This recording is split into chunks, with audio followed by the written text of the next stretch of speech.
من الشيطان الرجيم. بسم الله الرحمن الرحيم. الحمد لله رب العالمين الرحمن الرحيم مالك يوم الدين إياك نعبد وإياك نستعين اهدنا الصراط المستقيم صراط الذين أنعمت عليهم غير المغضوب عليهم ولا الضالين. بسم الله الرحمن الرحيم. الحمد لله رب العالمين والصلاة والسلام على أشرف الأنبياء والمرسلين وعلى آله وصحبه أجمعين. سبحانك لا علم لنا إلا ما علمتنا إنك أنت العليم الحكيم. لا حول ولا قوة إلا بالله العلي العظيم. رب اشرح لي صدري ويسر لي أمري واحلل عقدة من لساني يفقهوا قولي. اللهم افتح علينا بفتوح العارفين بك. اللهم اجعلنا من الذين يستمعون القول فيتبعون أحسنه. اللهم علمنا مما جهلنا وانفعنا بما علمتنا وزدنا علما نافعا يا رب العالمين. Qala Syekh Musannif rahimahullah ta'ala wa nafa'na bihi wa bi'ulumihi fid darain amin. Kata Musannif rahimahullah ta'ala, kita nak masuk bab tsani fi bayanil imani bir rusuli wal anbiya'i wal malaikati wal kutubi wal yaumil akhir wa ma yatba'u dzalika wa fihi khamsatu fusulin. Ya hadirin sekalian, pertama sekali syukur dan makasih kita kepada Allah Ta'ala. Syukur kita nikmat hidup masih Allah Ta'ala beri. Syukur kita dapat Islam, dan syukur banyak-banyak Islam Allah Ta'ala beri ke kita. Bukan macam kata-kata Islam orang dapat yang hanya baka dan keturunan, tapi syukur kita Allah Ta'ala jadikan kita dalam keadaan kita dijadikan Islam yang nak mencari ilmu, nak memahami ilmu, nak memahami dan memantapkan apa ajaran yang dibawa datang oleh Nabi SAW. Dan kita pula Allah Ta'ala jadikan begitu mudah untuk membenarkan dan mengiyakan apa saja yang dibawanya. Bahkan dijadikan kita pula lembut hati, boleh ikut taat, ikut perintah dia, meninggalkan pula larangannya. Jadikan kita pula dalam keadaan sihat, lapang masa, boleh hadir. Walaupun ada orang yang macam-macam kesibukan, kita pun sibuk juga tapi boleh datang juga mengaji. Banyaknya Allah Ta'ala bagi nikmat kat kita. Syukurlah atas nikmat-nikmat itu. Dan insya-Allah kita manfaatkan pertemuan pagi ini meneruskan bacaan kitab kita daripada kitab Usul Media, insya-Allah. Kata musannif bab tsani fi bayanil imani bir rusul wal anbiya wal malaikati wal kutubi wal yaumil akhir wa ma yatba'u dzalika wa fihi khamsatu fusul. Kita nak masuk ni bab tsani. Jadi kita dah selesaikan babul awal. Bab tsani ini kata dia fi bayanil imani bir rusul, pada nak menjelaskan keimanan dengan rasul. Bir rusul disebut dengan bir rusuli. Rusul adalah jamak daripada mufrad rasulun, rasulani, rasulun, rasulani, rusul. Jadi tentang keimanan bab semua rasul-rasul, macam mana permasalahan dia. Kemudian wal anbiya, begitu juga anbiya jamak daripada nabiyun, nabi-nabi. Permasalahan tentang nabi, rasul lagi. Wal malaikati jamak daripada malakun, malakani, malaikah. Wal kutub, dan juga kitab-kitab jamak daripada kitabun, kitabani, kutub. Wal yaumil akhir, dan tentang keimanan tentang hari akhirat. Jadi dia nak selesaikan semua bab dalam bab keimanan. Dan bukan itu saja, tapi dia sebut ni wama yatba'u zalika, apa saja yang mengiringi, yang mengikut demikian itu. Zalik tu apa dia? Iman bil rusul, anbiya, malaikat, kutub wal yaumil akhir. Maksudnya kalau dengan bahasa lain, topik besar dia adalah rasul, anbi, malaikat, kitab-kitab, hari akhirat, dan ada subtopik dia. Ada subtopik itu maksud yatba'u zalik. Misalnya sebut Nabi, Rasul. Umumnya Nabi Rasul siapa mereka, apa beza Nabi Rasul, sifat-sifat ciri mereka, dan apa-apa berkaitan dengan tu. Macam mana keimanan mereka, apa ajaran yang dibawa, betul apa yang kita kena iktikadkan bersama dengan mereka. Allah Ta'ala bagi mujizat. Lepas tu misalnya mujizat Allah Ta'ala bagi banyak, khususnya kat Nabi kita Muhammad sallallahu alaihi wasallam. Mujizat tu apa? Dah cerita mujizat lagi, cerita pula karamah. Untuk ada maunah, untuk ada sihir, beza kedua-duanya apa dia? Tu yatba'u zalik. Jadi ada topik besar yang memang jadi pokok pembincangan, dan ada yang istilah subtopik lah. Nak bicara situ. Jadi yang lepas, yang ni kita nak masuk bab busani, bab ni. Yang lepas kita bicara apa? Yang kita bicara lepas ialah bayanu iman billah. Yang lepas. Jadi kita baru selesaikan bab ketuhanan. Nak masuk bab rasul lah pula. Baik, kata dia wa fihi khamsatu fusul. Dalam bab sani ni, bab rasul ini ada 5 pasal. Baik. Al-faslul awal, pasal yang pertama fi bayanil imani bi rusuli wal anbiya'i alaihi wassalatu wassalam pada bab nak menjelaskan keimanan tentang rasul-rasul, nabi-nabi. Doa untuk mereka alaihi wassalatu wassalam, mudah-mudahan mereka itu Allah Taala berikan rahmat dan kesejahteraan. So, memang kaedah kita perkataan alaihi wassalatu wassalam atau seumpamanya ialah antara lafaz-lafaz yang disuruh kita sebut bila sebut je Nabi Rasul. Sunat kita berdoa pada mereka. Memang kaedah kita dalam syarak, ada ajaran kita dalam Islam, kita dengar nama orang baik-baik, doakan kebaikan untuk mereka. Dengar nama orang jahat-jahat, macam mana? Yang mana memang takkan baiknya, laknat nama mereka. Mana yang memang ada harapan baik, doakan mudah-mudahan Allah Ta'ala hidayatkan mereka. Kalau macam iblis, ada tak can agak-agak dapat hidayat? Tak ada lah. Iblis laknatullah alaih. Yahudi, ada tak? Kalau Yahudi laknatullah alaih, Nasrani laknatullah alaih. Tapi kalau orang, nama dia siapa? Najib misalnya. Hadanallah ila siratal mustaqim. Mudah-mudahan Allah nak tunjuk kita ke jalan yang lurus. Sajalah bahasa itu. Apa pasal hidayat kan? Suruhlah nama-nama artis ke apa ke. Hadanallahu ila siratal mustaqim. Sebut nama sahabat, disuruh kita taradi pada sahabat. Lebih kurang itulah. Baik. Jadi nak bicara kita ni ialah tentang bab Nabi-Nabi Rasul. Baik. Alam, ketahuilah kamu. Jadi pertama dia nak bagi definisi sikit dulu. Siapa Rasul? Anna Rasulah. Rasul siapa? Rasul ni Rasul adalah insan. Dia insan. Jadi dia bukan Tuhan. Jadi awal-awal lagi dah sepak lah Kristian kan. Kristian dia kata Nabi Isa Tuhan, ada pula anak Tuhan. Ya benar, tak. Rasul adalah insan. Dan dia pun mengaku Nabi Isa makan minum, tapi dia boleh upgrade jadi Tuhan. Tak kelakar tu. Manusia mana boleh upgrade jadi Tuhan weh? Boleh tak? Kursi meja upgrade jadi manusia boleh tak? Takkan manusia boleh upgrade jadi Tuhan? Sikitlah bahasa-bahasa mudah itu. Baik, jadi Nabi Rasul adalah insan. Pula tu untuk jadi Nabi mesti zakarun, lelaki. Perempuan takkan jadi Rasul. Pasal kerja Rasul ni kerja berat. Jadi orang perempuan ni dia tak boleh jadi orang kata apa, tonggak untuk buat kerja berat ni. Sepatutnya orang lelaki. Tapi kalau orang lelaki pun tak buat kerja berat, itu bapuk. Sajalah kena sebutlah ayat-ayat tu kan. Pasal patutnya kerja-kerja yang tanggungjawab besar ni orang lelaki punya. Keluar apa? Ilmu, untuk memimpin masyarakat, membetulkan masyarakat, amar makruf nahi mungkar. Orang lelaki tak buat, orang perempuan ni yang buat. Macam mana? Orang tu saya kata bapuk tu. Maksudnya orang lelaki telah hilang ciri-ciri kelakian je. Yang ni yang pernah saya ngaji untuk guru dia sebut apa? Akan lahir generasi ketiga kita esok. Apa dia? Ada lelaki, ada perempuan. Ada generasi ni dia perempuan tapi tak ada sifat perempuan, lelaki tak ada sifat lelaki. Orang perempuan ni yang dia dengar suara anak dia tahu. Pasal apa? Dah tok lelaki dia bela, orang lain ngasuh, dia tak peduli dengan anak dia. Beranak itu peduli.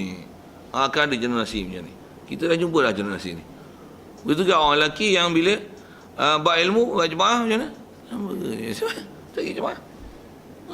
Buat ilmu tak tahu buat bodoh selama tak tahu. Tapi bukan orang lelaki sini lah. Ni Afrika sana. Sajalah yang usi-usi sambil-sambil tu.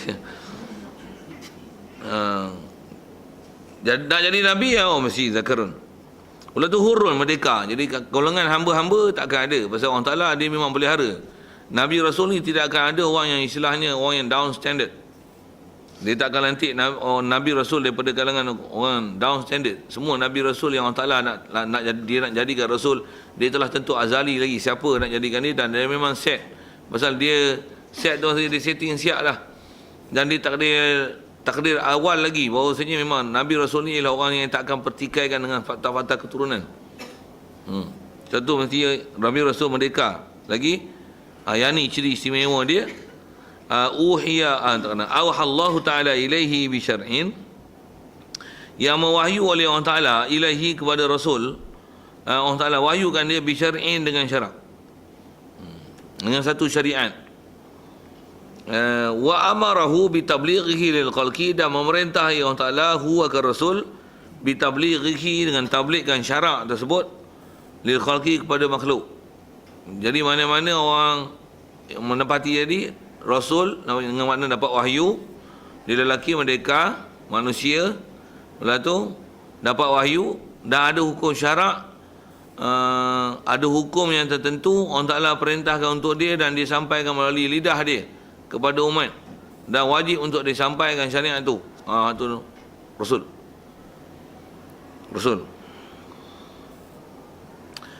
Baik, selesai. Wa illam yu'mar bil tablighi yusamma nabiyyan. Wa illam yu'mar bil tabligh, sekiranya tidak diperintahkan akan dia akan Rasul,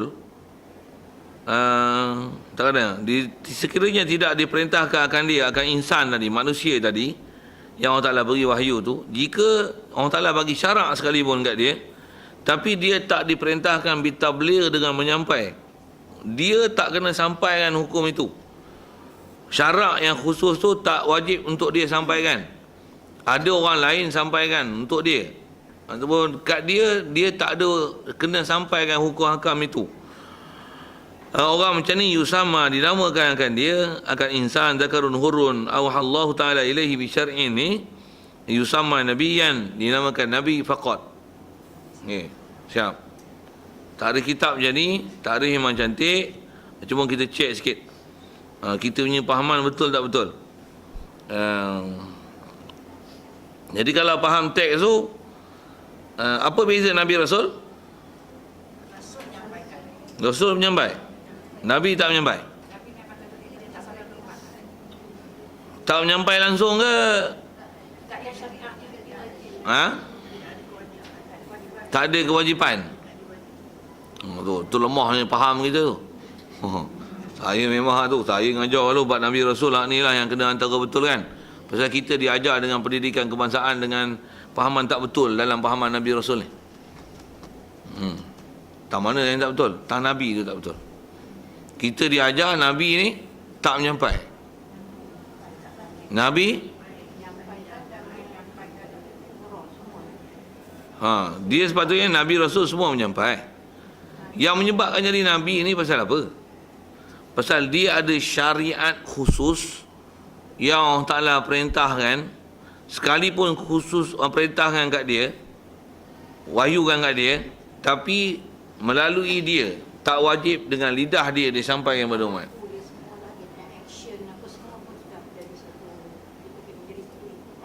Tak ikutan dakwah amar ma'ruf nahi munkar ni memang kerja dia. Pasal Nabi-Nabi semua mubasyirin wa munzirin. Cuma yang tak sampai tu tak sampaikan apa? Dia tak sampaikan ada hukum syarak, yang syariat ini ada benda yang dia tak wajib sampaikan melalui lidah dia.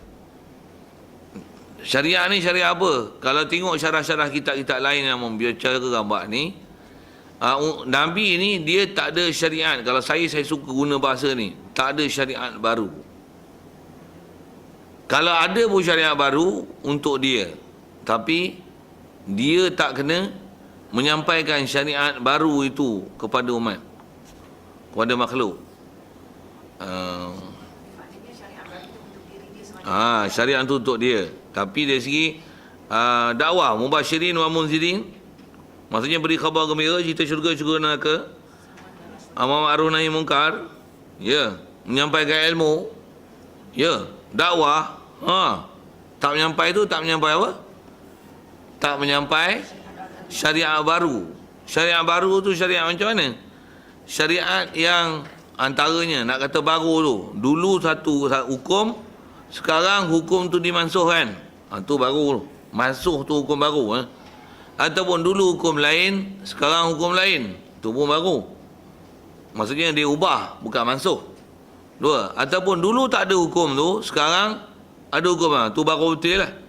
Pasal baru buat hukum tu. Hukum tu baru ditaklif, baru dikenakan. Tentu hukum baru.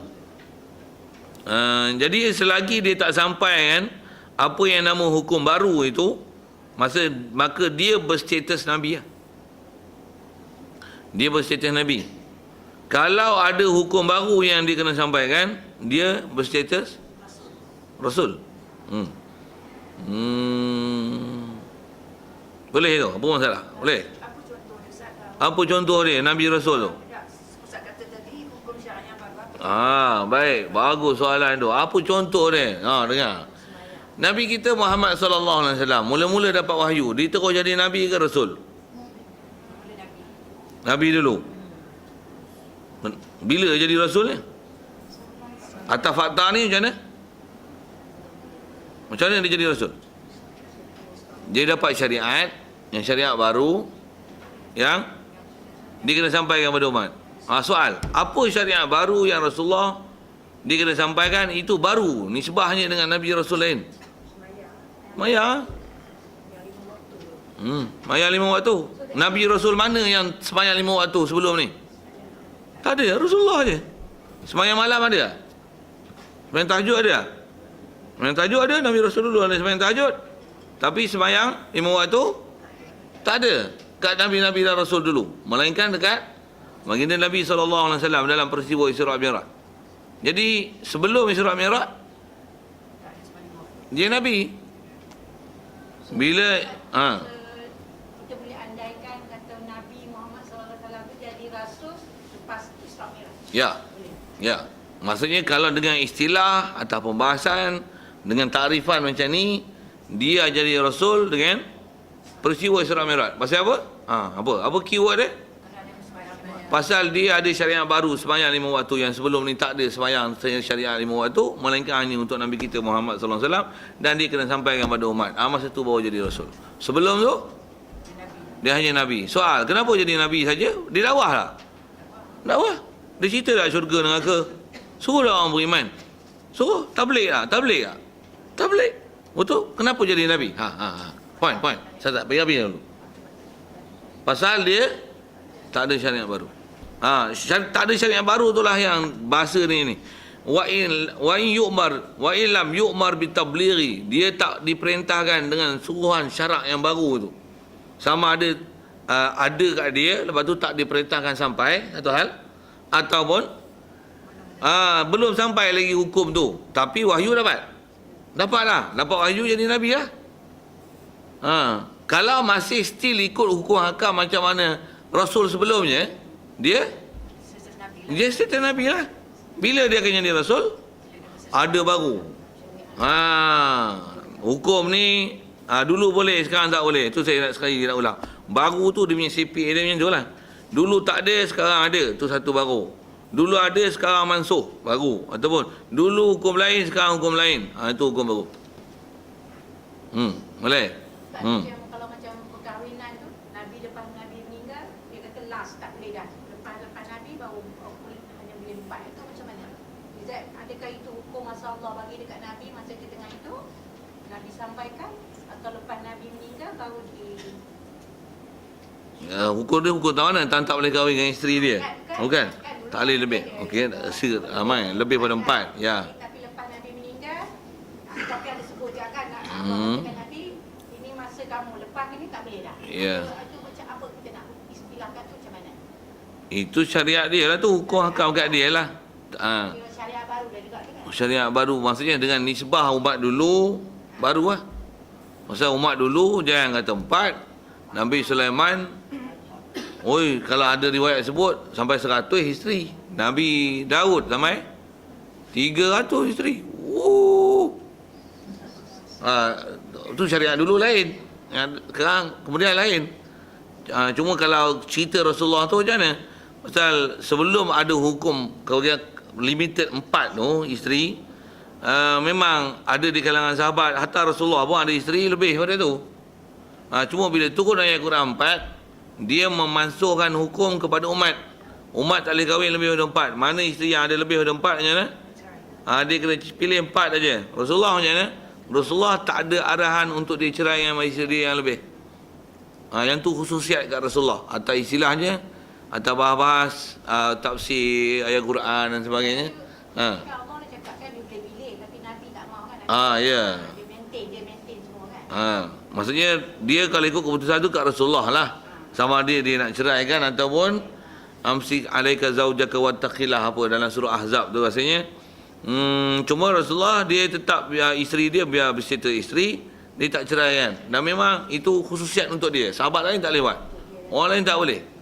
Jadi cerita ayat Quran tu tentulah. Cuma atas kita kata menghadkan perkahwinan yang orang lelaki merdeka boleh sampai tahap 4, hak tu syariat baru lah.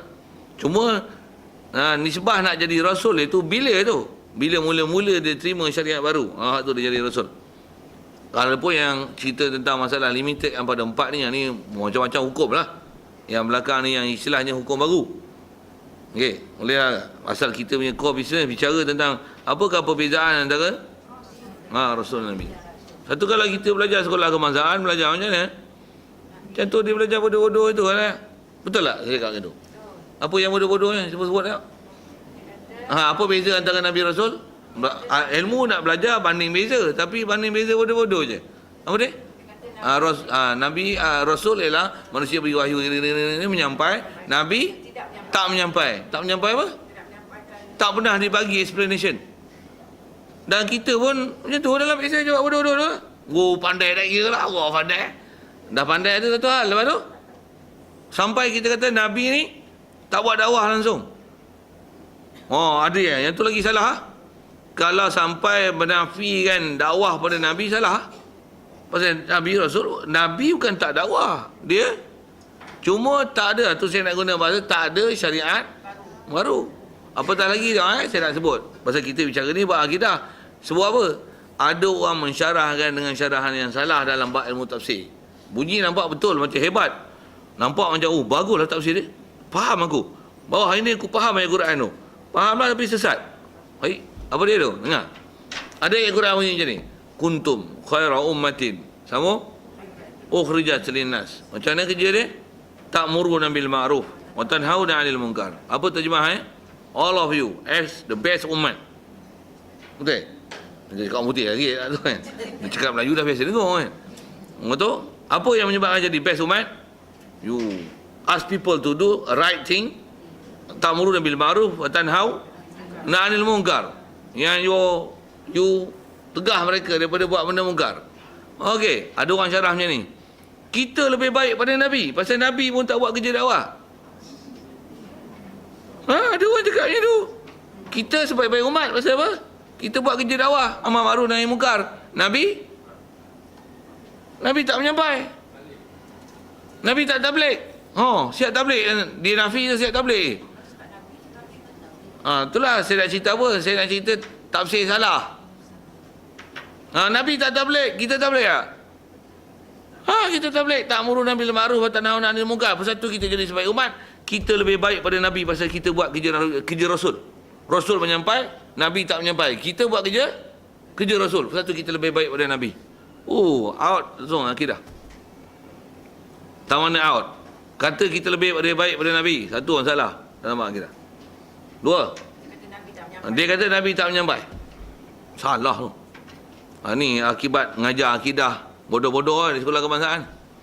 Saya sebut tu, dulu saya belajar bodoh-bodoh yang tu baca kitab betul-betul untuk guru syarah sendiri. Tu dia. Salah weh. Memang lah. Kalau tu saya kata, memang tarikh tu beri. Tarikh pun kalau ikut kitab kita pun, kalau terjemah sebiji-sebiji pun, itu je bunyinya. Cuma saya yang bagi explanation bagi betul tu. Apa maksud syariat tu? Syariat tu. Dia auhallahu ta'ala ilaihi bi syar'in. Allah Taala wahyukan dia dengan syariat. Wa amara bi tablighi. Suruh sampaikan syariat yang tertentu. Tu yang saya gunakan bahasa syariat baru tu. Kalau ada syariat baru dia Rasul. Wa illam yu'mar bi tabligh. Kalau tak disuruh dengan tabligh. Tabligh apa tu? Bukan tabligh menyampai maksudnya tak buat amar ma'ruf nahi munkar, tak menyampai apa langsung, bukan tu. Tabligh apa ni? Tabligh syariat tadi. Syariat mana? Syariat pun datang dengan nakirah. Nakirah ni antara sebab dia umum, antara sebab dia pasal majhul. Tak tahu syariat apa. Ada Nabi Rasul, kita pun tak tahu apa syariat dia. Tapi bila dia tak ada syariat yang disuruh tabligh, tu yang bahasa saya gunakan, tak ada syariat baru. Baru tu nak menghuraikan majhul lah. Nakirah pada syariat tu. Satu syariat mana? Kita tak tahu syariat tu. Dan mestinya syariat tu syariat baru. Kalau dia tak perintahkan untuk menyampaikan syariat baru kepada umat, itu adalah Nabi. Baru betul faham. Satu kalau tengok Nabi Musa, Nabi Harun, kenapa dua-dua orang boleh jadi Nabi Rasul sezaman? Siapa? Jawab boleh tak? Pasal masing-masing ada orang Taala perintahkan menyampaikan syariat baru. Yang sebelum Nabi Musa, Nabi apa pakai syariat apa? Nabi Daud alaihissalam. Cuma kita kadang-kadang siapa yang memasukkan siapa-siapa kan. Kalau kita tengok tertib Nabi Rasul sikit, Nabi Musa sebelum ni siapa?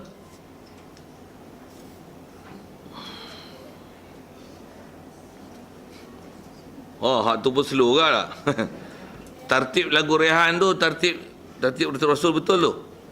Adam, Idris, Nuhud, Saleh, sama. Sebelum Nabi Musa. Syuaib, Musa, Harun, Zulkifli, betul? Bagus, pandai. Sebelum dia Nabi Syuaib. Pasal Nabi Musa dengan Nabi Syuaib apa hubungan? Pak betul.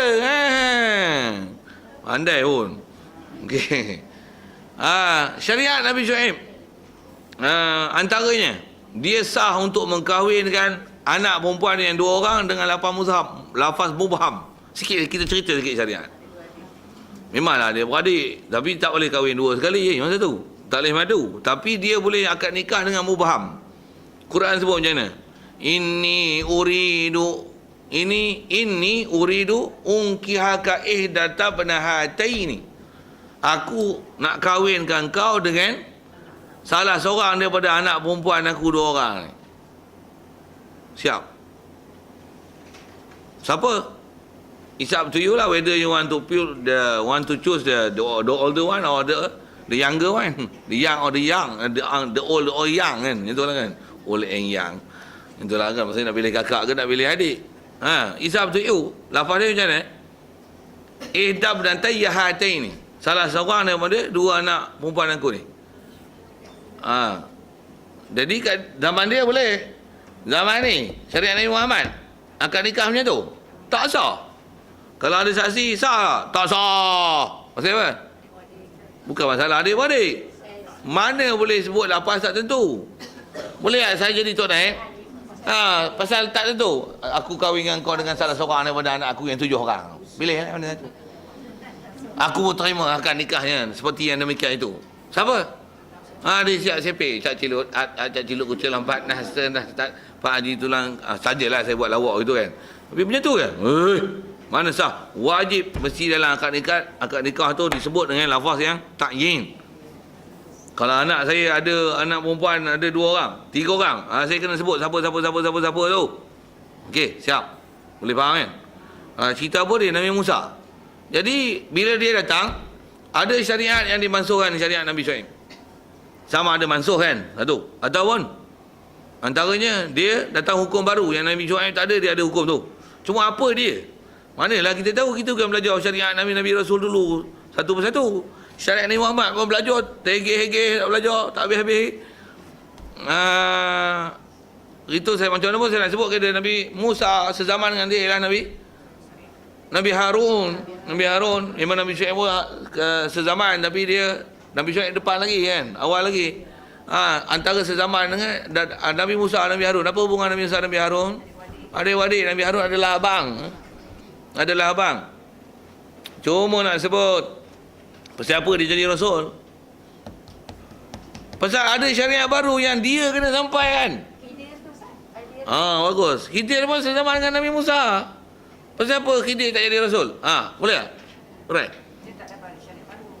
Dia tak ada syariat baru yang dia kena sampai. Dia kena ikutlah syariat Nabi Musa. Kena ikutlah syariat Nabi Musa. Pasal dia hidup kapan Nabi Musa. Dia kena ikutlah syariat Nabi Harun. Kena ikutlah pasal semua tu untuk Bani Israel.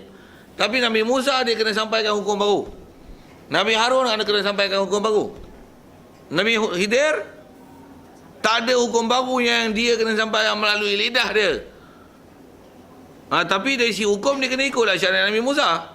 Tapi wahyu yang sampai kat dia, kalau sampai pun pasal dia kena ikut syariat Nabi Musa, tentulah dia tahu hukum tu. Walaupun tak ada wahyu kan kat dia, tapi dia tak kena sampaikan dengan mulut dia hukum tersebut. Pasal kalau dia sampaikan hukum tu, apa? Lupalah kau bisnesnya. Jadi Rasul lah. Pasal dia tak sampai melalui lidah dia itulah, maka dia jadi Nabi. Situlah beza Nabi Rasul. Ada pun dakwah. Amarun nahi mungkar.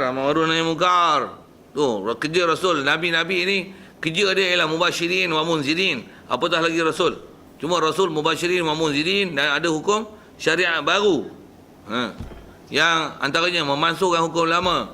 Dulu tak ada, sekarang ada. Berapa kali saya ulang tu? Tak dapat tu saya nak sepok sekali. Memansuhkan hukum lama tu ada, dulu tak ada, sekarang ada, ataupun dulu hukum lain, sekarang hukum lain.